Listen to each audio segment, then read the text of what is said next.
آج میڈیا میں ایسے بہت سارے مسلمان مرد بھی آپ کو مل جائیں گے، عورتیں بھی مل جائیں گی جن کا نام مسلمانوں والا ہے، لیکن ان کی زبان سے مسلمانوں کے لیے صرف گالیاں ہی گالیاں نکلتی ہیں۔ وہ رات دن سوشل میڈیا پر بیٹھ کے مسلمانوں کو گالیاں دیتے ہیں، وہ ہر معاملے میں اسلام کے دشمنوں کا سپورٹ کرتے ہیں، وہ مسلمانوں کے دشمنوں کا سپورٹ کرتے ہیں۔ ایسے لوگ میرے پیارے ساتھیوں ہر دور میں مسلمانوں کی تاریخ میں رہے، ایسے غدار لوگ، ایسے منافق لوگ ہر دور میں رہے ہیں۔ شرک اور توحید کبھی ایک نہیں ہو سکتا ہے میرے ساتھ۔ مسلمان اللہ کی عبادت کرتا ہے، اور یہ بھی کان کھول کے سن لو، اللہ کا کوئی ترجمہ نہیں ہے۔ ٹھیک ہے ہم ایشور کہہ دیتے ہیں، خدا کہہ دیتے ہیں، مگر ہم اللہ جس کو کہتے ہیں اللہ کا کوئی انواد نہیں ہے، اللہ کا کوئی ٹرانسلیشن نہیں ہے۔ بلکہ اس لیے بہت سارے علماء کہتے ہیں کہ اللہ کو خدا نہیں کہنا چاہیے۔ خدا فارسی کا لفظ ہے، اللہ کو گاڈ بھی نہیں کہنا چاہیے۔ گاڈ انگلش کا لفظ ہے، اور انگلش میں گاڈ کا پلورل بھی آتا ہے، گاڈس بھی بولتے ہیں۔ انگلش میں گاڈ کی مؤنث بھی آتی ہے، گاڈس بھی بولتے ہیں۔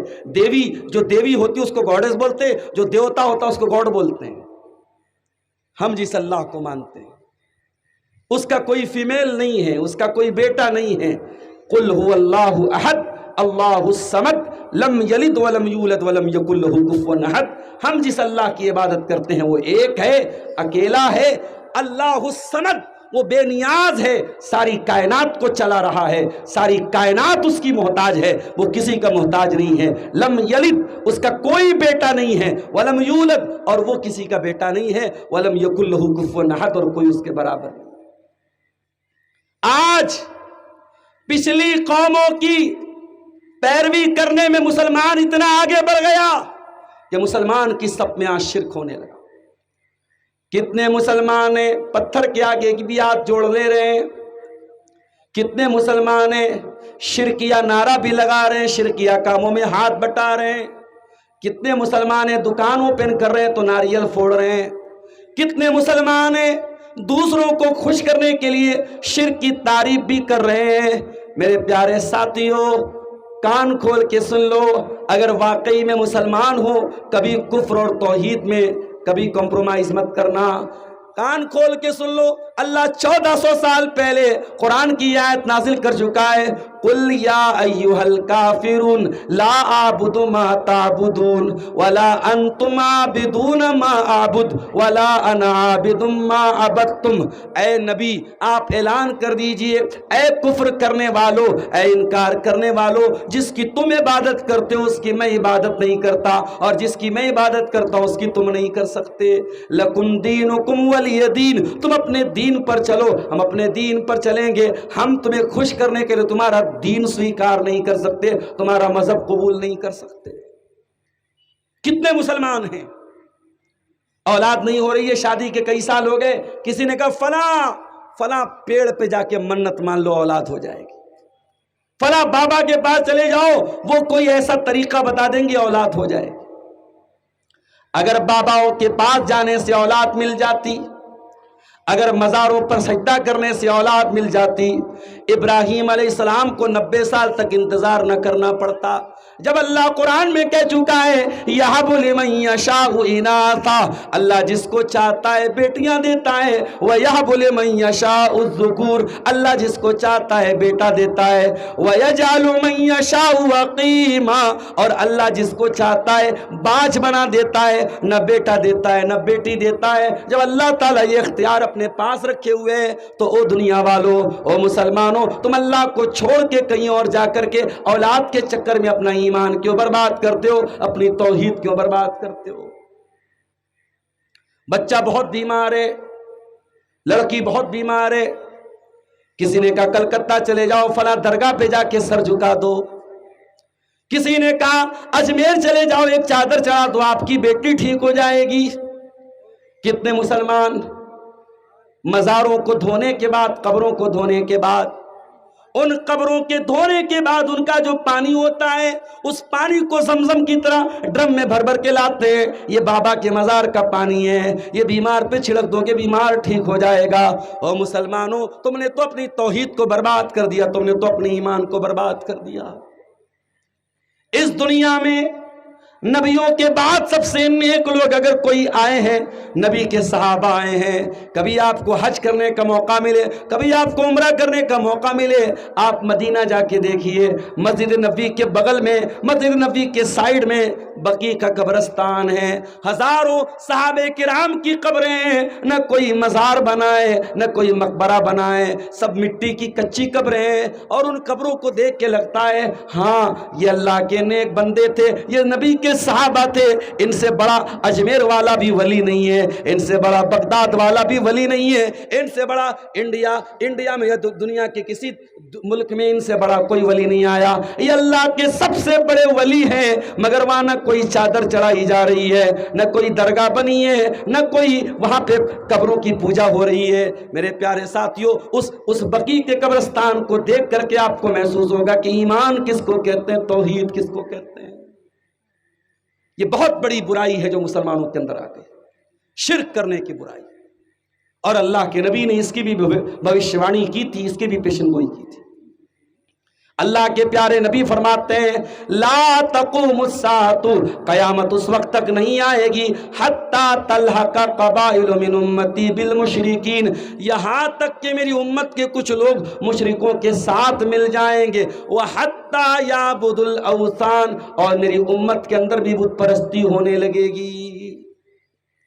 اسی لیے مولانا الطاف حسین حالی 100 سال پہلے مسلمانوں کا نقشہ کھینچتے ہوئے کہتے ہیں کرے غیر گر بت کی پوجا تو کافر، کواکب میں مانے کرشمہ تو کافر، جھکے آگ پر بہر سجدہ تو کافر، جو ٹھہرائے بیٹا خدا کا تو کافر، مگر مومنوں پر کشادہ ہیں راہیں، پرستش کریں شوق سے جس کی چاہیں، نبی کو جو چاہیں خدا کر دکھائیں، اماموں کا رتبہ نبی سے بڑھائیں، مزاروں پہ جا جا کے نظریں چڑھائیں، شہیدوں سے جا جا کے مانگے دعائیں، نہ توحید میں کچھ کمی اس سے آئے، نہ اسلام بگڑے نہ ایمان جائے۔ یہ 2026 میں یہ شعر پڑھ رہا ہوں، مولانا حالی کا انتقال 100 سال پہلے ہوا تھا، مگر ایسا لگ رہا ہے مولانا حالی آج کے دور کو دیکھ کر کے یہ شعر کہہ رہے ہیں۔ یہ آج کے مسلمان کا حال ہے میرے ساتھ۔ وہ دی جس سے توحید پھیلی جہاں میں، وہ بدلا گیا آ کے ہندوستان میں۔ آج ہندوستان کا مسلمان ایک بڑی تعداد ایسی ہے جو توحید کو نہیں جانتا ہے میرے ساتھیوں، جو شرک کر رہا ہے، جو قبروں پر سجدہ کر رہا ہے، جس کی بچیاں، جس کی لڑکیاں جو کالجوں میں پڑھ رہی ہیں اپنی غیر مسلم سہیلیوں کے ساتھ، وہ جا کر کے شرکیہ کام بھی کر رہی ہیں، شرک کے عبادت خانوں میں بھی جا رہی ہیں اور توحید کا جنازہ نکال رہی ہیں۔ میرے پیارے ساتھیوں، اتنے لبرل نہ بنو، اتنے سیکولر نہ بنو، اتنے اوپن مائنڈڈ نہ بنو کہ توحید کا جنازہ نکال دو، توحید کو سنبھال کے رکھو۔ ارے میرے بھائیوں، ہمارے پاس ہے کیا سوائے توحید کے؟ ہم غریب لوگ ہیں، ہمارے پاس کچھ ہو نہ ہو، ہم توحید تو بچا کے لے کے چلے جائیں، ہم ایمان تو بچا کے لے کے چلے جائیں۔ اللہ قرآن میں کہتا ہے ان الذین کفروا وماتوا وهم کفار فلن يقبل من احدهم ملء الارض ذهبا۔ اے میرے بندو، اگر تم توحید کے بغیر قیامت کے دن آؤ گے، ایمان کے بغیر قیامت کے دن آؤ گے، تم زمین بھر کے سونا بھی اگر لے کے آ جاؤ، تمہارا سونا اللہ تعالیٰ کیا قبول نہیں کیا جائے گا؟ زمین بھر کے سونا بھی لا کر کے تم اللہ کی عدالت میں جہنم کی آگ سے نہیں بچ پاؤ گے۔ تو پہلی چیز جو پچھلی قوموں سے ہمارے اندر آئی ہے وہ یہی شرک ہے میرے پیارے ساتھ۔ اور یہ بھی یاد رکھیے، شیطان نے کبھی ڈائریکٹ شرک نہیں کروایا ہے، اس نے شرک کروایا ہے اللہ کے نیک بندوں کی شان میں غلو کروا کر۔ قرآن کا 29واں پارہ اٹھائیے، سورہ نوح کے اندر اللہ فرماتا ہے، حضرت نوح علیہ السلام کی قوم کے لوگ کہتے ہیں وَلَا تَذَرُنَّ وَدًّا وَلَا سُوَاعًا وَلَا يَغُوثَ وَيَعُوقَ وَنَسْرًا۔ نوح علیہ السلام کی قوم کے لوگ کہتے ہیں خبردار اے میری قوم کے لوگوں، تم ود کو نہ چھوڑنا، تم سوا کو نہ چھوڑنا، تم یغوث کو نہ چھوڑنا، تم یعوق کو نہ چھوڑنا، تم نصر کو نہ چھوڑنا۔ یہ ان کے بتوں کے نام تھے۔ عبداللہ بن عباس کہتے ہیں، بخاری کی روایت ہے، یہ پانچوں کے پانچوں نام جو قرآن میں بتائے گئے یہ نیک لوگوں کے نام تھے۔ جب نیک لوگ مر گئے، ان کے مرنے کے بعد شیطان نے آ کے کہا، ارے اتنے نیک لوگ مر گئے، ان کی تصویر بنا لو، ان کا اسٹیچو بنا لو، ان کی مورتی بنا لو، ان کا مجسمہ بنا لو۔ لوگوں نے ان کی یادگار کے طور پہ اسٹیچو بنا دیا، تصویریں بنا دی، اور جب ایک نسل چلی گئی، اگلی نسل آئی تو وہ نسل ان اسٹیچوز کی عبادت کرنے لگی، ان بتوں کی عبادت کرنے لگی، ان تصویروں کی عبادت کرنے لگی۔ پتہ یہ چلا کہ شیطان ہر دور میں شرک اگر کرواتا ہے میرے پیارے ساتھیوں تو اللہ کے نیک بندوں کی شان بے حد سے آگے بڑھا کر کے اور غلو کروا کر کے شیطان ہم سے شرک کرواتا ہے۔ اور آگے بڑھیے، پچھلی قوموں کی ایک اور برائی ہمارے اندر آ گئی، ہم آپس میں لڑنے لگے، مرنے لگے، کٹنے لگے، کہیں برادری کے نام پہ مرنے لگے۔ یہ انصاری ہے، یہ شیر آبادی ہے، یہ دونوں ایک دوسرے سے الگ ہیں۔ یہ شیخ ہے، یہ سید ہے، یہ دونوں دوسرے سے الگ ہے، یہ بھائی بھائی نہیں ہو سکتے۔ انصاری کو اپنا بھائی ماننے کو تیار ہے، شیر آبادی کو ماننے کو تیار نہیں ہے۔ شیر آبادی اپنے بھائی کو بھائی ماننے کو تیار ہے، انصاری کو ماننے کو تیار نہیں ہے۔ بہار کا رہنے والا بنگال کہ مسلمان کو کچھ اور سمجھ رہا ہے، بہار کا یو پی کا رہنے والا اپنے آپ کو کچھ اور سمجھ رہا ہے۔ میرے پیارے ساتھیوں، ہم بھاشاؤں میں بٹ گئے، ہم برادریوں میں بٹ گئے، ہم رنگ و نسل میں بٹ گئے، ہمیں تو اللہ نے ایک بنایا تھا۔ وَاعْتَصِمُوا بِحَبْلِ اللَّهِ جَمِيعًا، اے اللہ کے بندو اللہ کی رسی کو مل کر کے تھام لو، وَلَا تَفَرَّقُوا، اور فرقوں میں نہ بٹو، وَاذْكُرُوا نِعْمَةَ اللَّهِ عَلَيْكُمْ، اور اللہ کی نعمت کو یاد کرو، اللہ کا احسان یاد کرو۔ اذ کنتم اعداء، جب تم ایک دوسرے کے دشمن تھے، فالف بین قلوبکم، اللہ نے تمہارے دلوں کو ملا دیا، فاصبحتم بنعمتہ اخوانا، اور تم اللہ کے کرم سے بھائی بھائی بن گئے۔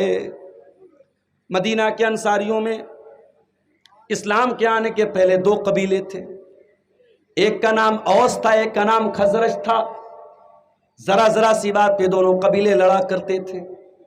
اللہ کے پیارے نبی مدینہ پہنچے، آپ نے مدینہ کے انصاریوں کو اور مکہ کے مہاجروں کو نام لے لے کے بھائی بھائی بنا دیا۔ یہ مکہ کا مہاجر ہے، یہ مدینہ کا انصاری ہے، یہ آپس میں بھائی بھائی ہیں، آپ نے بھائی بھائی بنا دیا۔ میرے پیارے ساتھیوں، ان مکہ کے مہاجرین کے بیچ میں اور مدینہ کے انصاریوں کے بیچ میں کوئی ریلیشن نہیں تھا پہلے سے، دونوں الگ الگ علاقے کے رہنے والے تھے، الگ الگ کلچر تھا۔ مدینہ کے لوگ کھیتی کیا کرتے تھے، مکہ کے لوگ بزنس کیا کرتے تھے، دونوں کا کلچر بھی الگ تھا، کوئی ریلیشن بھی نہیں تھا، کوئی رشتہ بھی نہیں تھا، مگر نبی کی ایک دعوت پر مدینہ کے مہاجرین اور مدینہ کے انصار اور مکہ کے مہاجرین بھائی بھائی بن گئے، اور ایسے بھائی بھائی بن گئے کہ عبد الرحمن بن عوف کہتے ہیں جب میں مدینہ پہنچا اللہ کے نبی نے میرا بھائی چارہ حضرت سعد بن ربیع انصاری کے ساتھ کرایا۔ سعد بن ربیع میرے پاس آئے اور کہنے لگے، اے عبد الرحمن آج سے تو میرا بھائی ہے۔ اے عبد الرحمن، میں مدینہ کا بہت مال والا انسان ہوں، بہت میرے پاس کھجوروں کا باغ ہے، بہت میرے پاس دولت ہے، بہت پیسہ ہے۔ اے عبد الرحمن آ جاؤ، ہم اپنے کھجوروں کے باغ کا بٹوارا کر لیتے ہیں، ہم اپنی زمین و جائیداد کا بٹوارا کر لیتے ہیں، آدھا تم لے لینا، آدھا میں لے لیتا ہوں۔ اے عبد الرحمن، ابھی تم مدینہ میں نئے نئے آئے ہو، ابھی تمہارا رشتہ لگنا بھی مشکل ہے، ابھی تمہاری شادی ہونا بھی مشکل ہے۔ اے عبد الرحمن، میری 4 بیویاں ہیں، تم کسی ایک بیوی کو پسند کر لو، میں طلاق دے دیتا ہوں، عدت گزرنے کے بعد تم نکاح کر لینا۔ میرے پیارے ساتھیوں، قربانی کی اور ایثار کی یہ مثال، اتحاد کی یہ مثال پوری مانو اتہاس میں نہیں ملتی ہے، پوری انسانی تاریخ میں نہیں ملتی ہے۔ یہ محبت پیدا کرنے والے کون ہیں؟ یہ جناب محمد رسول اللہ صلی اللہ علیہ وسلم میں آپ نے بھائی بھائی بنا دیا۔ مگر آج ہم نے کیا کیا؟ ہم تو مرغے کھا کھا کے لڑائی کر رہے ہیں میرے ساتھ۔ نبی نے پتھر کھائے ہیں اور لوگوں کو جوڑا ہے، اور آج ہمارے ملا مولوی یہ مرغا کھا کر کے اور مچھلی کھا کے امت کو توڑنے کا کام کر رہے ہیں، امت کو لڑانے کا کام کر رہے ہیں۔ ابھی قربانی کا تہوار آیا، ایک ویڈیو سوشل میڈیا پر وائرل ہوا، ایک مولانا صاحب نے ویڈیو میں کہا اگر بڑے جانور کی قربانی ہو رہی ہے اور بڑے جانور کی قربانی میں 7 حصہ لیا جا رہا ہے، اگر ایک حصہ بھی کسی وہابی کا ہے، کسی دیوبندی کا ہے، بیان کرنے والا مولوی اپنے آپ کو بریلوی کہہ رہا ہے، سنی کہہ رہا ہے، وہ کہہ رہا ہے اگر بڑے جانور کی قربانی میں ایک حصہ بھی اگر کسی دیوبندی اور وہابی کا شامل ہے تو وہ پوری قربانی صحیح نہیں ہوگی، اور وہ گوشت حلال نہیں ہوگا، وہ گوشت مردار کا گوشت ہوگا، اور جو وہ گوشت کھائے گا وہ حرام کھانے والا مانا جائے گا۔ آپ غور کیجیے کتنی نفرت بھری ہے دماغوں میں اور کتنی نفرت بھری ہے ذہنوں میں۔ اسی انڈیا میں جہاں آج ہم اور آپ چنتت ہیں اپنی مسجدوں کو کیسے ہم بچائیں، اپنے مدرسوں کو کیسے بچائیں، آج اتنے مشکل دور میں بھی اسی انڈیا کی سرزمین پر، ہمارے ملک کی سرزمین پر بہت ساری مسجدیں آپ کو ایسی مل جائیں گی جہاں گیٹ کے باہر لکھا ہوا ہے اس مسجد میں کسی اہل حدیث کا، کسی وہابی کا آنا منع ہے۔ خبردار کوئی وہابی اگر اس مسجد میں نظر آ گیا اس کو بھگا دیا جائے گا، اس کے خلاف کارروائی کی جائے گی۔ آج لوگوں نے مسجدوں پر بھی اپنا کاپی رائٹ کر لیا، مسجدوں پر بھی اپنا انہوں نے قبضہ کر لیا ہے، اور دوسرے مسلک کے مسلمان کو مسجد میں جانے کی اجازت نہیں ہے۔ میرے پیارے ساتھیو، یہ فرقہ پرستی کہاں سے آئی؟ قرآن کہتا ہے وَلَا تَكُونُوا مِنَ الْمُشْرِكِينَ، اے مسلمانوں تم مشرکوں میں سے نہ ہو جانا، مِنَ الَّذِينَ فَرَّقُوا دِينَهُمْ، یہ مشرکوں کی پہچان ہے، وہ فرقوں میں بڑھ گئے، وَكَانُوا شِيَعًا، اور وہ جماعت میں بڑھ گئے، وہ ٹولیوں میں بڑھ گئے۔ یہ تم سے پہلے کی قوموں کی پہچان ہے، وہ آپس میں فرقہ فرقہ بن گئے۔ كُلُّ حِزْبٍ بِمَا لَدَيْهِمْ فَرِحُونَ، اور ہر جماعت کے پاس جو کچھ ہے وہ اسی پر خوش ہے۔ ابھی میرے پاس ایک فون آیا ہے، فرقہ مالدہ کے قریب ایک جگہ سے فون آیا، مولانا صاحب ہم لوگ ایک جلسہ کرا رہے ہیں شہید کربلا کے نام سے، اس میں آپ کی تقریر کرانا چاہتا ہوں۔ میں نے کہا بھیا شہید کربلا کے جلسے میں آپ مجھ سے کیا تقریر کراؤ گے؟ آپ کو معلوم ہے میں کون ہوں، ہم کو معلوم ہے آپ اہل حدیث عالم ہیں۔ جلسہ کون کرا رہا ہے؟ بریلوی کرا رہے ہیں۔ بولے آپ کو ہم اپنے جلسے میں بلائیں گے۔ میں نے کہا میں وہاں اگر آؤں گا بھی تو جو صحیح بات ہے میں وہ بتاؤں گا۔ بولے کوئی مسئلہ نہیں، آپ صحیح بات بس قرآن حدیث کی بات بولیے، کوئی اختلافی بات مت بولیے، ہم آپ کو اپنے جلسے میں۔ انہوں نے تاریخ مجھ سے لیے 11 محرم کو پروگرام ہے، مالدہ کے قریب میں وہ علاقہ ہے اور پورا بریلویوں کا علاقہ ہے، وہاں وہ جلسہ ہونے والا ہے۔ آپ غور کیجئے آج ایسے لوگ بھی ہیں جو حق بات کو سننا چاہتے ہیں، اور ایسے لوگ بھی ہیں ان کے مولویوں نے پٹی پڑھا دی ہے، اور جو پٹی پڑھا دی ہے اسی پر پڑے ہوئے ہیں۔ ابھی محرم کا مہینہ آنے والا ہے، محرم کی 10 تاریخ کو اسی فرقہ میں آپ چلے جائیں، کلیا چک میں چلے جائیے، بڑے بڑے تازی آپ کو نکلتے ہوئے ملیں گے۔ بارسوئی کے علاقے میں چلے جائیے، بڑے بڑے تازی آپ کو نکلتے ہوئے ملیں گے۔ پوچھو یہ تازیہ کیوں نکال رہے ہو؟ کہیں گے کیا آپ کو نہیں معلوم 10 محرم کی تاریخ حضرت حسین کی شہادت کی تاریخ ہے؟ ارے نادان، اگر 10 محرم کی تاریخ حضرت حسین کی شہادت کی تاریخ ہے اور تو اس لیے ان کا تعزیہ نکال رہا ہے کہ اس دن ان کی شہادت ہوئی، تو پھر تو 18 ذی الحجہ کو عثمان غنی کے نام کا بھی ایک تعزیہ نکال۔ عثمان غنی بھی تو نبی کے داماد تھے، اور ایسے داماد تھے جن کو اللہ کے نبی نے 2 بیٹیاں دی تھی، جو قرآن پڑھتے ہوئے شہید کیے گئے تھے۔ قرآن کی تلاوت کرتے ہوئے عثمان غنی کو 1 مہینے سے زیادہ بھوکا پیاسا تڑپا کے ان کے گھر میں شہید کر دیا گیا، ان کے سر کو الگ کر دیا گیا، ان کی داڑھی نوچی گئی، ان کی بیوی بچانے آئی، بیوی کی انگلیاں کٹ گئیں۔ میرے پیارے ساتھیوں، اگر تعزیہ نکالنا ہے تو پھر 18 ذی الحجہ کو بھی ایک تعزیہ نکلنا چاہیے حضرت عثمان غنی کے نام کا۔ ایک تعزیہ 1 محرم کو بھی نکلنا چاہیے۔ 1 محرم کی تاریخ حضرت عمر فاروق کی شہادت کی تاریخ ہے۔ وہ عمر فاروق جن کا انتقال ہوا تو 52 لاکھ اسکوائر میل کے دائرے پر ان کی حکومت تھی۔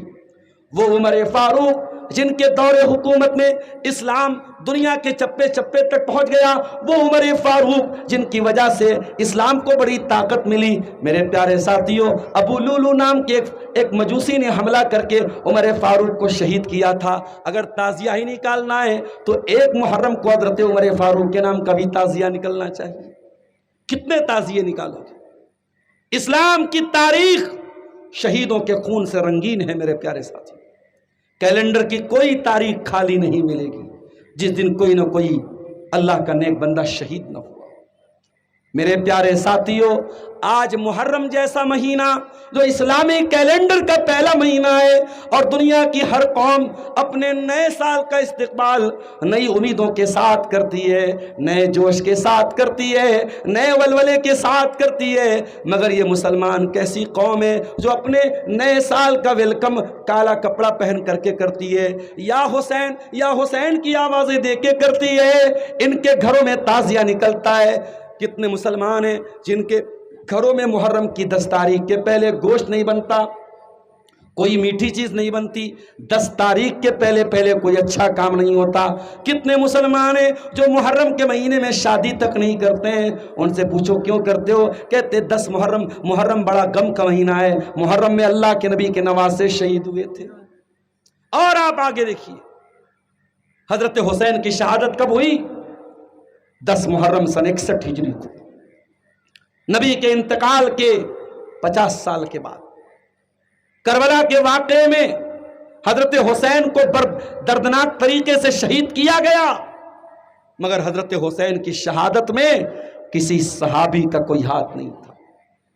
لیکن آپ غور کیجئے میرے پیارے ساتھیوں، یہی محرم کا مہینہ آتا ہے اور ایک فرقہ ایسا بھی ہے جو حضرت حسین کی شہادت کو بنیاد بناتا ہے اور صحابہ کرام پر تبرہ کرتا ہے، صحابہ کرام کو برا بھلا کہتا ہے، کبھی حضرت ابو بکر کو برا کہتا ہے، کبھی حضرت عمر کو برا کہتا ہے، کبھی عثمان غنی کو برا کہتا ہے، کبھی حضرت عائشہ کو برا کہتا ہے، کبھی حضرت معاویہ کو برا بھلا کہتا ہے، کبھی حضرت عمرو بن عاص کو برا بھلا کہتا ہے۔ کل حزب بما لدیہم فرحون، قرآن کہتا ہے یہ امت فرقوں میں بڑھ جائے گی اور ہر فرقہ اپنے عقیدے پہ جم جائے گا۔ لوگ قرآن اور حدیث کو فالو نہیں کریں گے، لوگ اپنے اپنے بزرگوں کے اور اپنے اپنے مولویوں کے بتائے ہوئے دین کو فالو کریں گے۔ میرے پیارے ساتھیوں، امت کا یہ اختلاف آج امت کو دیمک کی طرح چاٹ رہا ہے، امت کو کمزور کر رہا ہے۔ آج اتنا بڑا ملک ہے اور کروڑوں مسلمان ہیں اور آئے دن ایسی گھٹنائیں ہو رہی ہیں جن کو دیکھ کر کے آپ اور ہم پریشان ہوتے ہیں، مگر ہماری قوم میں نہ کوئی اتحاد ہے، نہ کوئی لیڈرشپ ہے، نہ کوئی آدمی ہے جس کو ہم کھڑا کر کے اپنی بات رکھ سکیں۔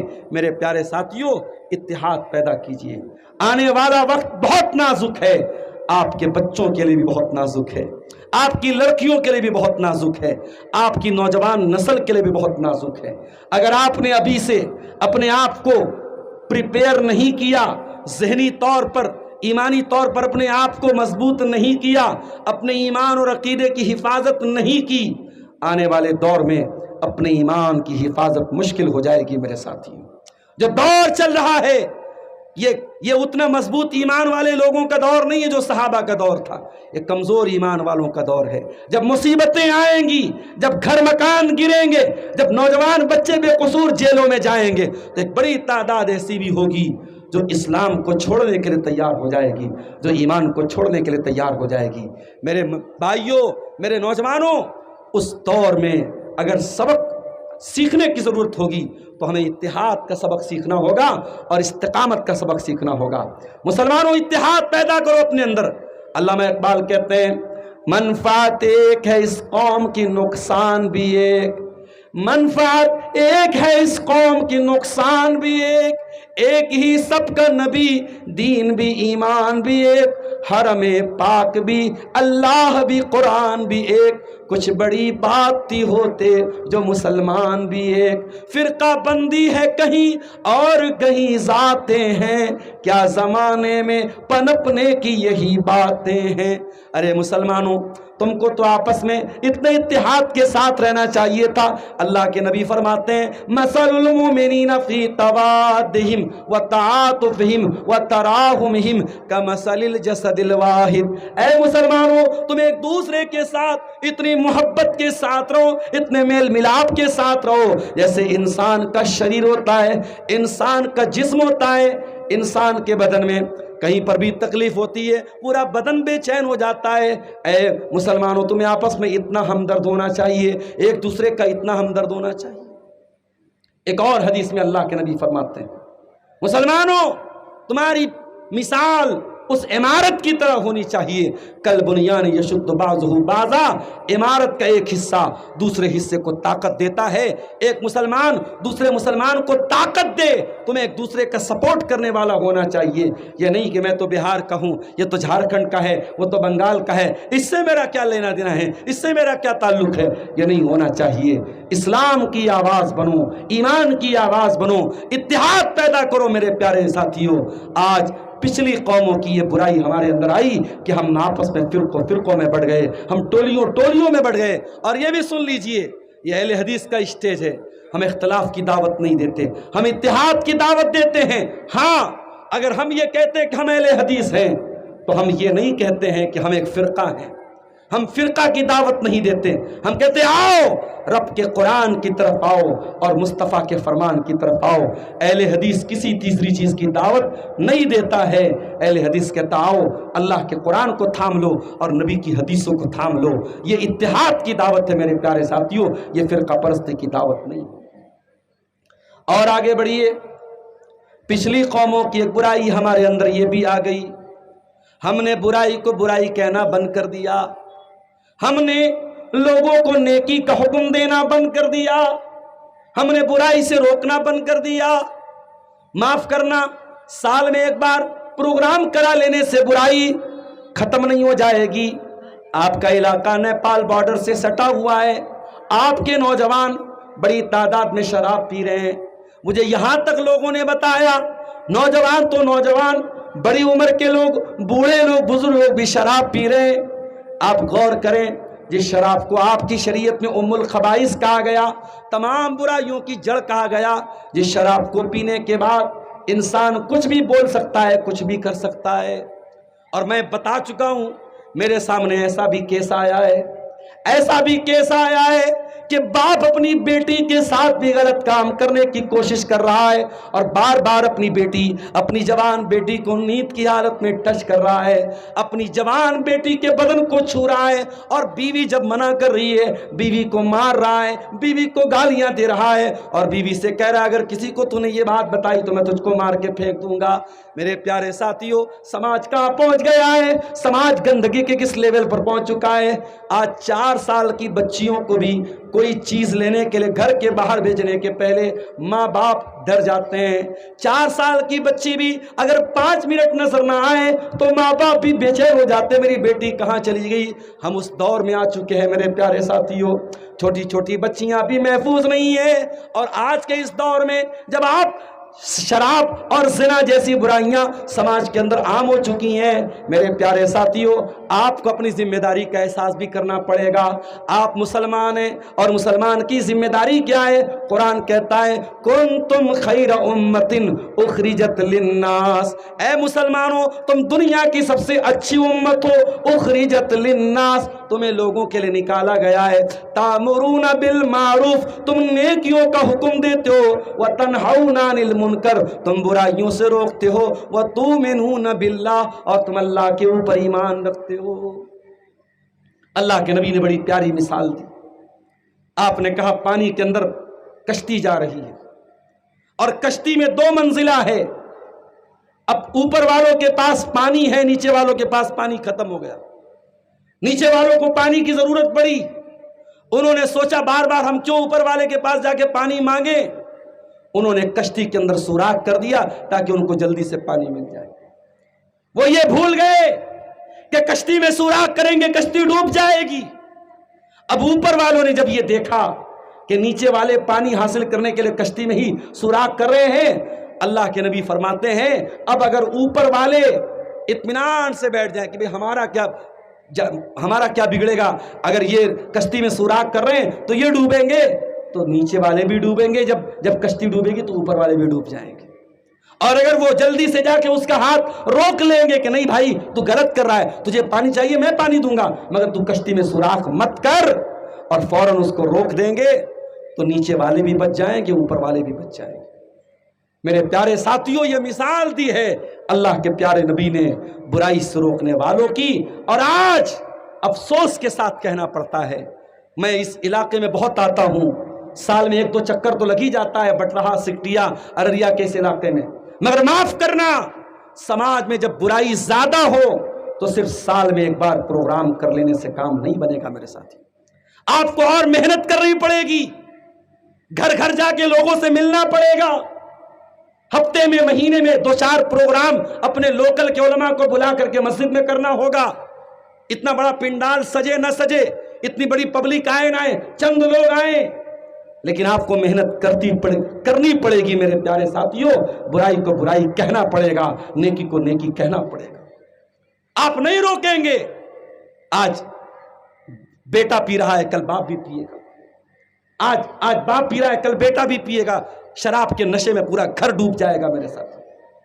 آپ نہیں ہاتھ روکیں گے. آج ایک آدمی زنا کر رہا ہے, کل پورا گاؤں زنا کرے گا. برائی کو روکنا یہ ہماری ذمہ داری ہے میرے پیارے ساتھی. اور جب برائی کو روکنا ہم بند کر دیں گے, اللہ کے نبی کے الفاظ سنیے. اللہ کے نبی کہتے ہیں لَتَأْمُرُنَّ بِالْمَعْرُوفِ وَلَتَنْهَوُنَّ عَنِ الْمُنْكَرِ, تم نیکی کا حکم دیتے رہنا, برائی سے روکتے رہنا. اگر تم نے یہ کام بند کر دیا ثم تدعونہ فلا یستجاب لکم, پھر تم اللہ سے دعائیں کرو گے, تمہاری دعا قبول نہیں ہوگی. سوکھا پڑ جائے گا, اناج پیدا نہیں ہوگا. تم دعا کرو گے اللہ سوکھا ٹال دے, اناج کی پیداوار ٹھیک کر دے. جب بارش کی ضرورت ہو اللہ بارش بھیج دے. تم دعائیں کرو گے, نہ بارش آئے گی, نہ سوکھا ختم ہوگا, نہ پیداوار اچھی ہوگی. ایک کام تم نہیں کرو گے, نیکی کا حکم دینا اگر تم بند کر دو گے اور برائی سے روکنا تم بند کر دو گے, تمہاری دعائیں اللہ تعالیٰ قبول نہیں کرے گا. میرے پیارے ساتھیوں, یہود اور نصارہ پر اللہ تعالیٰ کی جو لعنت برسی تھی وہ کیوں برسی تھی؟ آئیے ذرا قرآن سے پوچھتے ہیں. لعن الذین کفروا من بنی اسرائیل علی لسان داؤد و عیسی ابن مریم. یہودیوں کے اوپر عیسیٰ علیہ السلام نے بھی لعنت کی, داؤد علیہ السلام نے بھی لعنت کی. کیوں لعنت کی؟ ذالک بما عصوا وکانوا یعتدون. یہ یہودی اللہ تعالیٰ کے بڑے نافرمان تھے, یہ حد سے تجاوز کیا کرتے تھے. کانوا لا یتناہون عن منکر فعلوہ, یہ ایک دوسرے کو برائی سے روکا نہیں کرتے تھے. یہ برائی کو کرتے تھے لیکن برائی سے روکا نہیں کرتے تھے. آپ یہ مزاج نہ بنائیں. گاؤں کی کوئی لڑکی بے پردہ گھوم رہی ہے, ہم سے کیا مطلب ہے؟ آپ اس کے باپ سے ملیں. آپ کو اگر جوگ بنی کے بازار میں, ارریا کی مارکیٹ میں آپ کے گاؤں کی کوئی مسلمان لڑکی کسی غیر مسلم لڑکے کے ساتھ ملے اور آپ یہ سوچ کے نظر انداز کرتے میری بہن تھوڑی ہے, میری بیٹی تھوڑی ہے, آپ پتہ لگائیں, آپ اس لڑکی کو بچانے کی کوشش کریں. میں کئی ایسے واقعات جانتا ہوں, اچھے گھروں کی مسلمان لڑکیاں پیار اور محبت کے نام پر غیر مسلم لڑکوں کے ساتھ گلچھرے منا رہی ہیں, اور کل ایک دن آئے گا جب وہ ان کے ساتھ شادی بھی کر لیں گی, اور جب ان کے ساتھ شادی کریں گی ان کے مذہب میں داخل ہو جائیں گی اور اسلام کو چھوڑ دیں گی. میرے پیارے ساتھی, یہ کوئی چھوٹا موٹا مسئلہ نہیں ہے. امت کی تاریخ میں ایسا واقعہ کم ہوا ہے, ایسا وقت بہت کم آیا ہے جب اتنی بڑی تعداد میں مسلمان عورتوں کے اندر ارتداد کی لہر آئی ہو جو اس وقت ہمارے ملک ہندوستان میں آئی ہے میرے ساتھ. اور اس کی بہت بڑی وجہ یہ ہے, اہل حدیثوں کو چھوڑ دیجئے, دوسرے مسلک والوں کے یہاں نہ مسجد میں عورت جمعہ پڑھنے جا سکتی ہے, نہ عیدگاہ میں ان کے لیے کوئی انتظام ہے, نہ ان کے یہاں عام جلسوں اور پروگراموں میں عورتوں کے لیے انتظام ہے. عورتیں دین سے دور ہیں, اور جب عورتیں دین سے دور ہوں گی ان کو کوئی بھی بہکا کے لے کے جا سکتا ہے. میرے پیارے ساتھیوں, ہمیں اور آپ کو امر بالمعروف اور نہی عن المنکر کا کام کرنا پڑے گا, ہمیں برائی سے روکنا پڑے گا, ہمیں نیکی کا حکم دینا پڑے گا. اور آگے بڑھیے. پچھلی قوموں کی ایک برائی اس امت کے اندر یہ بھی آ گئی, ہم آپس میں حسد کرنے لگے, بھائی بھائی سے جلنے لگا. ہے بھائی بھائی کا آج رہزن, پدر نے چھوڑا پسر نے چھوڑا پدر کا دامن. ہے بھائی بھائی کا آج رہزن, حقیقی بیٹی ہے ماں کی دشمن. پدر نے چھوڑا پہ سر کا دامن بہن کو بھائی ستا رہا ہے، خبر حدیثوں میں جس کی آئی وہی زمانہ اب آ رہا ہے۔ حسد کر رہے ہیں لوگ ایک دوسرے سے، لوگ اپنے دکھ سے زیادہ دوسروں کے سکھ سے پریشان ہیں۔ اس نے اتنا پیسہ کیسے کما لیا، اس کے پاس کروڑوں کی جائیداد کیسے بن گئی، اس نے 4 ویلر کیسے خرید لیا، اس نے اچھی والی بائک کیسے خرید لی، اس کے بیٹے کو نوکری کیسے مل گئی۔ آج مسلمان ایک دوسرے سے حسد کرنے لگا۔ او حسد کرنے والوں، خبردار خبردار، اللہ کے پیارے نبی فرماتے ہیں دب الیکم داء الامم من قبلکم، اے میری امت کے لوگوں، تم سے پہلے کی امت کی ایک برائی تمہارے اندر بھی آ جائے گی، الحسد والبغضاء، تم ایک دوسرے سے حسد کرنے لگو گے، ایک دوسرے سے بغض کرنے لگو گے، ایک دوسرے سے جلنے لگو گے، ایک دوسرے کی خوشی دیکھ کر کے جلنے لگو گے۔